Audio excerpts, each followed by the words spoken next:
दोस्तों हाल ही में supreme court ने प्रेसिडेंशियल रेफरेंस का आर्टिकल 143 के तहत अपनी एडवाइजरी ज्यूरिसडिक्शन के तहत पूछे गए केंद्र सरकार के 14 सवालों का जवाब देते हुए यह कहा कि अनुच्छेद 200 के तहत गवर्नर या फिर 201 के तहत राष्ट्रपति पर किसी प्रकार की कोई भी समय सीमा नहीं है अगर राज्य विधानसभाएं अपना बिल पारित करके गवर्नर को देती हैं। और अगर सुप्रीम कोर्ट किसी प्रकार की समय सीमा का निर्धारण करते हैं गवर्नर या राष्ट्रपति के, तो ये हमारे सेपरेशन ऑफ पावर के प्रिंसिपल का वॉयलेशन होगा, जो कि बेसिक स्ट्रक्चर का भी यानी संविधान की मूल संरचना का भी दोस्तों वॉयलेशन माना जाएगा। अब सुप्रीम कोर्ट ने 143 के तहत पूछे गए 14 सवालों का यह जवाब दिया, जो कि पूरी तरीके से उलट है अप्रैल 2025 के जजमेंट के। दोस्तों अप्रैल 2025 में सुप्रीम कोर्ट ने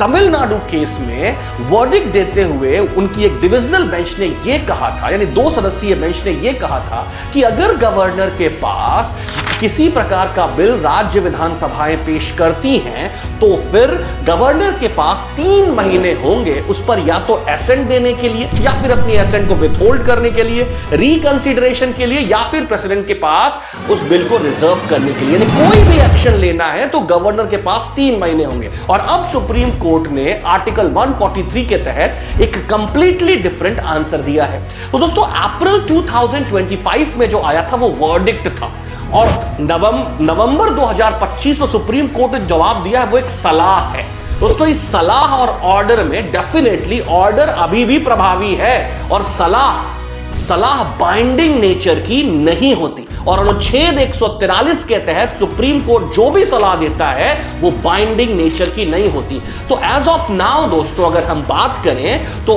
ऑर्डर जो अप्रैल 2025 का है वो ऑर्डर अभी भी प्रभावी है, जब तक सुप्रीम कोर्ट एक रिव्यू पिटीशन एक्सेप्ट करके अपने अप्रैल 2025 के वर्डिक्ट को नल एंड वॉइड ना कर दे। लेकिन दोस्तों सबसे महत्वपूर्ण चीज ये है कि सुप्रीम कोर्ट ने जो ये कंप्लीटली डिफरेंट सॉमरसॉल्ट किया है या फिर यू टर्न लिया है, इसकी वजह से एक भ्रम की स्थिति पैदा हो गई है। जहां अप्रैल 2025 का वर्डिक्ट हमारे सहकारी संघवाद के ढांचे को ज्यादा मजबूत करता था, तो नवंबर 2025 में 143 के तहत सुप्रीम कोर्ट के द्वारा दी गई सलाह दोस्तों एक बार फिर से कहीं ना कहीं हमारे सहकारी संघवाद को कमजोर करता है और यूनिटरी टेंडेंसीज को बढ़ाने वाला यह कदम माना गया है। आपके कलेक्टर बनने का सपना अब होगा पूरा। जुड़े हैं जिलाज IAS से, ज्वाइन करें MPPSC प्री टारगेट बैच। नीचे दिए गए नंबर पर अभी करें मैसेज।